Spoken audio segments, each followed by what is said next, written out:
Welcome back to Naval Action and episode 38 of A Letter to the King. If you're new to the series, A Letter to the King is my attempt to keep us up to date with what's happening on the Euro PvP 1 server with all the PvP and port action and the likes. What's been going on this week? Well, if we remind ourselves where the week had begun, the new patch had come in. And there was quite a lot in the new patch. I think this patch has been much better received than its predecessor, which was all a bit of a pig's ear. In this patch, we got rid of our fine woods, so now you don't need fine woods to craft the exceptional ships. It doesn't mean that the ports, so if you like, we've got the live oak, what's known as the live oak coast up here, and Bermudan cedar, and so on and so forth. It doesn't mean that these rare resources are still not a precious commodity and still not something people fight over. It just means that you're not constrained in building decent ships by the fine oak, or fine live oak, or fine cedar, etc., etc. And the NPCs were still buying it for a right royal price. So if you had 500 or 600 units sitting around, you will have made tens of millions, because it was like 40, 50k, depending on how much effort you put into finding a good port. So a lot of people are now magillionaires, and that's caused a bit of inflation. But of course, this is all testing. It will disappear at some reset or other. The other thing is our lovely devs gave us a couple of different types of events. So a couple of lobby PvE, it's called. It's not really, well, it's you against AI. And one is how many ships can you kill one after the other over a 30-minute timer. I've got a stream up on that. And then capping doesn't count, incidentally. Capturing doesn't count. And then the other is a variant where it's how quickly can you kill two ships. And in the first week, it was Cerberuses that we were fighting in, and then it was rattlesnakes, and that's going to rotate around. And the top 10 players get themselves some paints, and also the opportunity to snag up a rare uncraftable, so a lotion, an agar, indefatigable endiamon, etc. And our lovely devs also gave us a little present of 2 redeemables each, an endy and an indefatigable, and lots of people will have seen them sailing around gankerizing people, and they come with sexy time bonuses. So the events are pretty good fun. They're a good way if you've got half an hour and you don't really want to do anything else. It's a good way to knock that over. And then of course there's PvP events that rotate around this neck of the woods for deep water shenanigans, and this neck of the woods for shallow water shenanigans. And basically you sail in there and you get points. I think it's based off the BR of the thing you sink, and you get some points for that, and the top 10 players again get rewarded with prizes, and there's 3 of those a day. So that's a lot of stuff to give away, and again, I would recommend giving them a go, because to be honest, you don't have to do much to qualify. So the PvP ones, I think they run for about 3 hours, and if you sink 600 to 900 BR of enemy shipping, so let's say 2 connies and a trink or something like that, if you get the kills on those, you're pretty much going to get a prize out of it. And it gives people a bit of fun to do. I'm not quite sure if it will sustain itself, but we'll see anyway. It's certainly not a bad thing. It's giving people a bit of PvP, and it's a good way of learning and honing your PvP skills. Don't be too precious about your pixels. Get in there with a couple of buds and try and give people a biff. There is a bit of malarkey where people surrender so you don't get the kill. It costs them a durability, and it costs you time and respect. It costs you your respect for whoever did that to you. The big change they also made is now that hostility bombs are a thing of the past. You can now only raise or drop hostility by 50% through the use of war materials. We've already seen a bit of that going on. I know when the Spanish were trying to raise hostility around Belize and the Brits were busy elsewhere, they used some war supplies to quell the raising hostility that the lovely Spanish were doing. And at the same time, it should be pointed out, I think they've changed the maths on hostility. It seems to be much easier to raise hostility. I know the Brits have done it twice this week, and it really wasn't a lot of effort. If you get 15 to 20 captains, you can probably set a port up if your opponent isn't opposing you in an hour, maybe a little bit longer if you include organisation and people getting there, so maybe an hour and a half. If your opponent's opposing you, well, excellent, now you've got all the fun of biffing each other, so that's hurrah for that.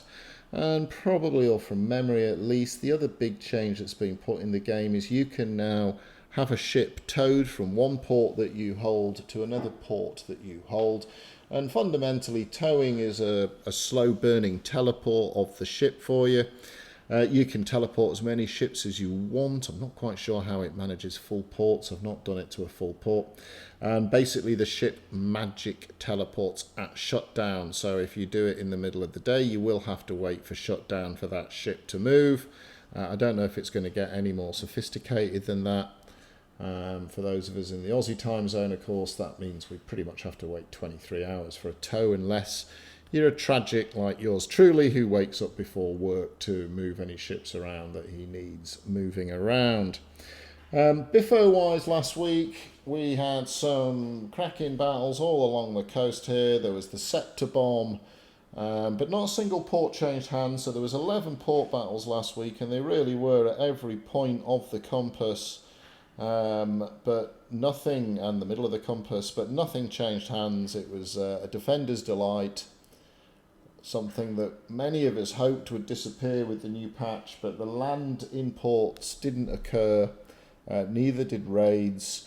We're told they're going to hotfix that content in during the month before the end for Christmas present, really.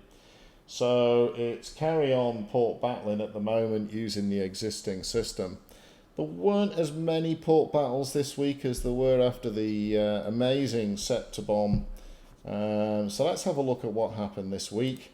So first of all, the alliances, I don't know, I thought they'd fix this, but our darling Americans have fallen out of the alliance with the Brits, which is all a bit pesky, to be honest. And instead of taking 3 days, it now takes like 6 days for them to get in. I'm hoping that this is the last round of that happening, but I do think they might have just got their times a little bit squiffy still. Perhaps that's just a bit of bad luck with when the dates were for the Brits and the Dutch forming, in that we've not really held our alliance together, despite voting for it for the best part of 3 weeks now. The Americans will be back in tomorrow, I think, or maybe even today, I've not checked. And, shock, McHorror, we've had Brexit, we've had Donald Trump, and now we've had the most notorious pirate clan switch nations and join the British. So what at times has been the most dominant PvP force on the server, they've waxed and waned. They seem to have periods of crazy bonkers dominance, and then they get grumpy monkeys and disappear for a couple of months, and then they come back and they demonstrate their prowess again. Well, they've switched to the Brits. Now, a good part of the reason for this is fundamentally there's just been no mention, no hiding a hair of pirate content coming. And I know there's some small clans who excel in literally doing piracy like it is in the books, where they just run around snotting fifth rates and traders and stuff. And I think for them, the pirate mechanics is fine. But there are 2 or 3 quite big pirate clans who are well organised, and contents, the oxygen is somewhat being taken out of the room for pirate content. They're not a nation who can join alliances, so they can only be sort of unofficial guns for hire or act almost grudgingly against someone who's wound them up, which is fine, but it's not as rich as the RVR stuff that's going on. So welcome to our new pirate friends who've taken a letter of marque, a mark from the king, and donned his Majesty's uniform. And let's hope you participate in good spirit with your newfound colleagues and allies. And the Brits will be glad for a few extra numbers, because although a lot of folks run around thinking we've got majillions of sailors, we're more spread than most across the time zones, and I think It's actually a lot more even than people suspect. I still think this alliance probably has a sort of 60-40 advantage at peak time numbers wise over the other alliance. And they also have a very, it's actually probably made up by the Dutch, in that the Dutch, although they don't have stupendous numbers, what they do have is a real hardcore set of PvPers who just keep turning up. So when I start going through the port battles, there almost isn't a port battle where the Dutch didn't work with their allies either as a screening force or as a combined fleet. The Americans are probably the smaller part of the alliance, very much stuck to probably a couple of time zones, and they really do struggle to get a regular bunch of guys fleeting together, and as a result they're really susceptible to, you know, bringing in a less organised or not quite the full fleet. So it's hard for them to sort of establish themselves as a nation. We know the Danes have got their heavily accented brigade, who make up a real hardcore and still probably right now one of the strongest port battle groups. The Spanish, lots of respect for the Spanish. They've got really good numbers when they bring them together, and they work really well together and have a lot of fun, but their time zone's really tight, and the same goes for the French really, except for I think there's less of them, and their time zone that they're playing is really tight. And the Swedes, they're kind of a bit the equivalent of the Americans for that particular group, in that their numbers are smaller and it's harder for them to do sort of individual actions. So at the moment it's probably 60-40 numbers wise. That might have just got a bit stronger with this large pirate faction joining the Brits. And let's see, in saying it's large, the pirates have really had some shocking player bleed over the last probably 3 months. A good portion, if you remember, there was a large British clan went to the pirates probably 4 months ago now, and there's almost none of those left playing. Okay, so what port battles did we have? Well, the Spanish, it was a Spanish holiday, it was called Constitution Day. This is me getting edumacated. I was very disappointed because they turned up mostly in Agamemnons. But good on them for trying to sail into Belize, because Belize is an absolute pain in the bum port to get into. And they didn't do a bad job of it. They got about 21 ships into the port battle. The rest did get picked up by screeners outside. So there was an American and Dutch contingent. The Danes, I don't think the Danes came. There was definitely a couple of French. I didn't see any Swedes helping the Spanish come in. But I have to say, this one was at a funny time. This was actually in Aussie prime time. It was the first fight after the patch. We were all hoping for the new landing port battles. And it was put on at that time because it was kind of midday, I think, in Spantown. And they all came in, and I suppose, I think it was 21 versus 25, something like that, 2021. Started off about 15, 3 or 4, 5, 6, then came in after slipping the screeners. Now, to be honest, the Spanish could have just pulled up sticks and run away. I know the Brits have done that on occasion, I know other nations have done that on occasions, but they didn't. They came to fight. They put up a pretty good fight, and despite having less numbers, for the first half an hour it was kind of a good scrap, and they were running the Brits around a little bit.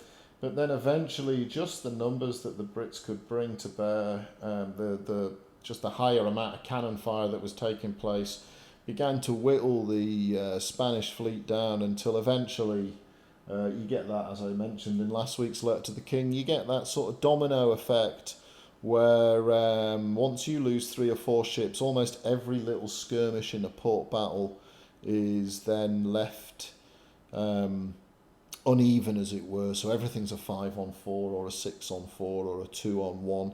And just the sheer number of cannon that's involved really begins to break you down. So the Spanish were repelled from Belize on Constitution Day, but lots of well-played chaps for turning up, and also for continuing to attack despite the fact a decent number of your force were prevented from getting in. So it was a good biff, but It was only a good biff because the Spanish chose to make it one. They probably technically should have turned tail and run away, but instead they thought, no, it's Constitution Day, let's shoot some cannons.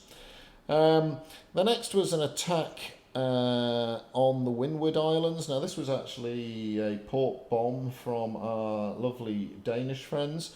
There was a fair amount of Dutch screening around here with some Americans again, and I think there was a reasonable French and Swedish contingent turned up, so there was a reasonable amount of screening going on. However, the Danes managed to get their full fleet in still because they're not one to sail. Well, actually, no, that's not true, because this week they did, in a rather funny battle, have a sail. So scrub that last remark. I'm not redoing the video for it. Suck it up, princess. The Danes got in and they really took it to the Brits, and the Brits were running thither here and there. It was a bit like a Scooby-Doo episode, to be honest, with them running in and out, left and right.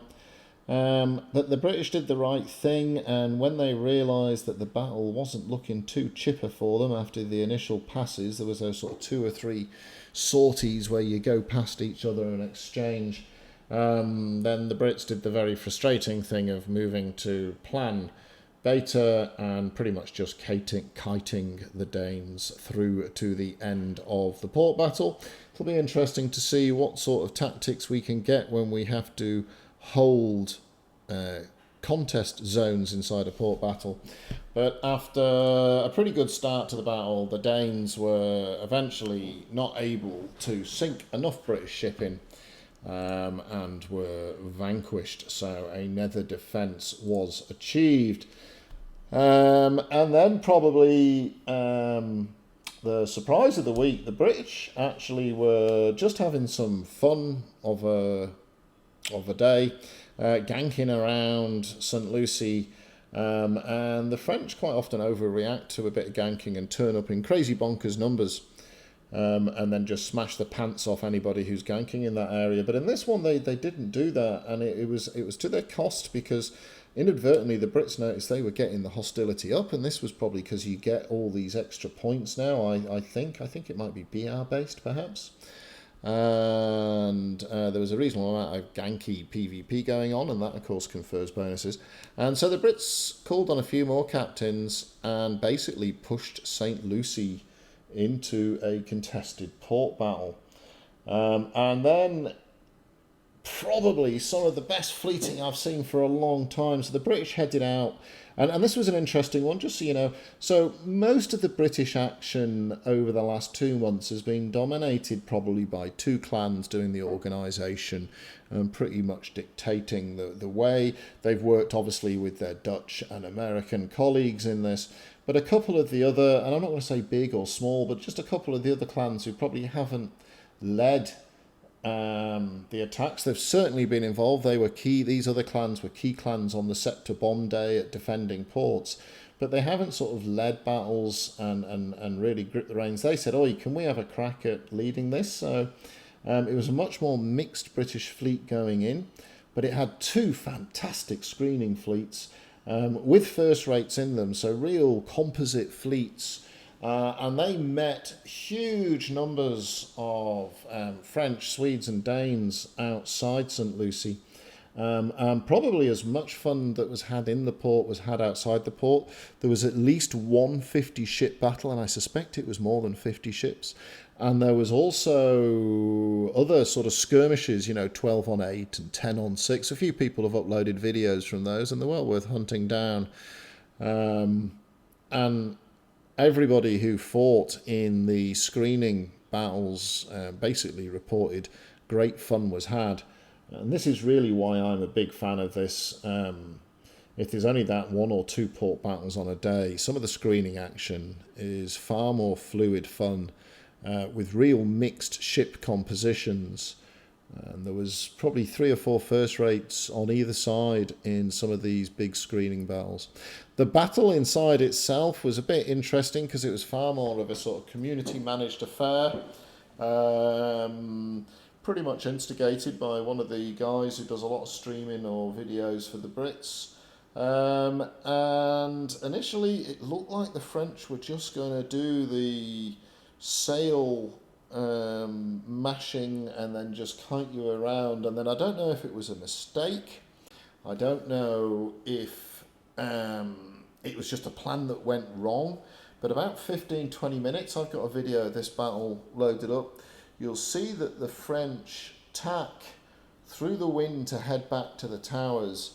And they did it while the Brits' lines were probably too close to them. And the Brits managed to get amongst them.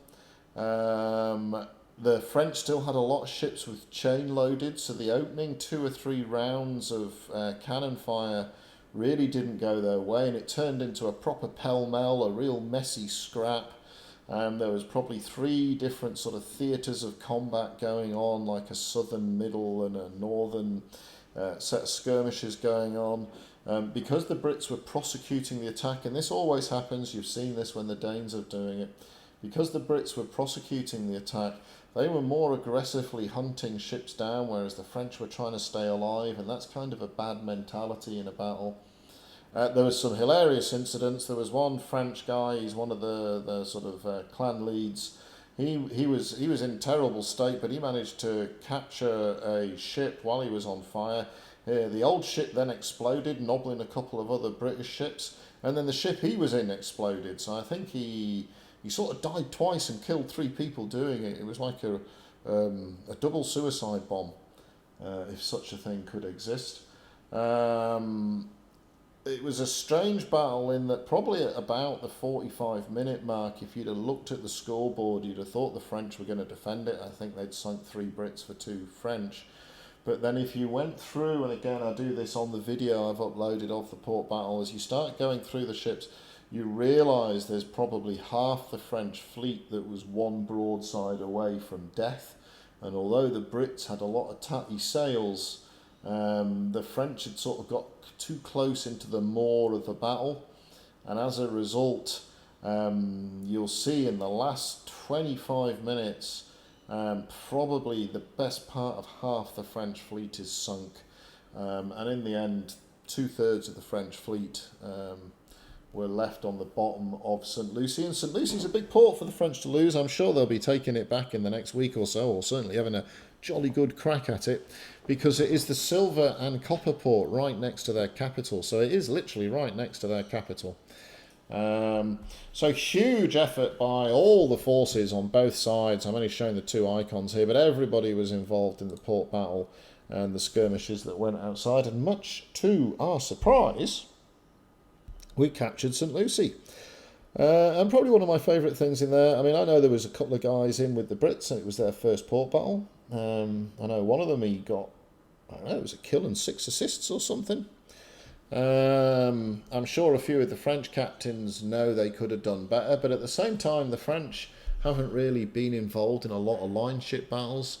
And as we saw with the Americans up here, there's a certain familiarity you need to be able to successfully defend a port battle, and I think they were just a little bit short on that, to be honest. They're a little bit rusty, and they paid the price. So St. Lucie is in British hands, and that's good for the British-Dutch American alliance, because it does help this flank have a bit of a buffer. The Brits were clinging on to 1 port over here. If they'd have been broken out of those windward islands, then they really wouldn't have been able to help their Dutch colleagues as much. And now they've got a bit of a, more than just a toehold, they've got maybe a foothold in the Antilles. So that's good news for the Brits. Now, this happened today. The Spanish had taken out a attack around the sort of Portillo, Santiago neck of the woods, but I've no idea what happened. I've not been able to find anyone who knows what happened. So the pirates had a party. And I wonder if the Spanish didn't turn up because they were too busy defending A's. So the US had put a port battle up against A's. And it was, I don't think it was at exactly the same time, but it wasn't that far off. It was more coincidence than anything else. Unfortunately, the Americans really were a little bit disorganised in getting in. I don't believe they brought a full fleet in. And in the end, they were easily repelled by the Spanish. And Spanish fourth-rate defences, if you remember to the previous wars, the Spanish sort of excelled at fourth-rate defences. There are no easy port battle wins as an attacker. There's really not been that many since the map reset. They're far and few between. So even if the Americans have managed to get a full and organised fleet in, fighting the Spanish is always going to be difficult. So the Americans were well repelled. Where will we expect to see the slap and the dash next week? Well, we've seen the Dutch have already set up Pampeltaar, which is a bit of an ancestral home for them, not necessarily in the history of history, but in the history of naval action. This might be their fourth crack at Pampeltaar. The last few have been defended by the Danes on behalf of the Spanish. Let's see what happens there. Will that happen again? And the British manage... Oh, look, there's my little cutlasses down there. Through good old-fashioned hostility, have also set up Trinidad. I'm not sure if it's exactly the same time. It's around the same time. So this is a first-rate... This is a fourth rate, I think. I must admit I haven't written down notes on that, so I'm not 100% sure. So we know there's a bit going on there. We know there'll be some action going on here, and we know there'll be some action going on here. Oh, and I've missed a battle. And it's not my fault I've missed it. It's not on the map. The Danes did have a go at Kidd's Island, which is the secret island. I can't tell you where it is, because, you know, it's a secret. But they did have a go at Kidd's Island, and they sailed in, and they did the same mistake actually the Brits made when they went for St. Lucie. They sort of arrived 15 minutes early, which is almost a disaster. You're almost better arriving late, because you arrive early and there you are, this great big clump of ships begging to be screened. And the pirates did screen them. And in the end, the Danes only managed to get, I haven't got the exact numbers, maybe a dozen to 15 ships into the port battle, and they basically got chased out. They got chased away. So half their fleet got sunk or forced off outside of Kidd's Island, and the rest of their fleet had to run away from the port battle proper. I think a couple of them may have got snagged in the attempt. So what is the scores on the doors? Oh, look, I've forgotten to put +3. See, I'm so rusty at changing this. So the Brits +3, they're on 79. The Spanish -3, the French -3. This is around St. Lucie. But other than that, it's a defender's delight still in naval action. Where will we be next week? No one knows if we'll get the new port battle land malarkey in the next week or so. It's got to be coming soon. It'd be lovely if it was came in before Santa dropped all his lovelies into our Christmas sacks and stockings. We will see. There's also raids that are meant to come in soon. Who knows what the dealio is with that. It's a game in need of a bit of a boost at the moment. Numbers are still thin. We're probably running at not far off half where we were at our peak after the merge. There's no real commitment to do another merge at the moment. I think the devs have got a lot of work on their hands, and we do forget, of course, you know, in their mind's eye, they've got targets that are 2 or 3 months away, whereas we want to know what's happening in the next 10 minutes, because that's what it's like when you're playing a game. But still fun. There's still been some great action. There's some fantastic videos uploaded now. There's a lot of good quality video content going up. So jump onto YouTube and just type in naval action in the search. Filter it to the last week, and you'll see that there's some good stuff up from the Danes. There's good stuff up from the French, the Brits, of course, the Dutch. There's lots of guys who put stuff. It's not just port battles. There's folks who are showing little skirmishes taking place here and there. And I recommend it all. I watch as much of it as I can. That's my lunchtime fun at work, or if I'm on a long sail, moving my mats around to build lovely jubbly ships. So that's it for this week's naval action. I hope, like you, you're getting close to your holidays. I've only got 4 days left at work, and then I'll be able to commit myself to my real passion in life, which is playing games and trying to keep Mrs. J happy enough so that the lawyers don't get involved. Until then, give us a like, give us a subscribe. I will see you on the oceans, and I will catch you.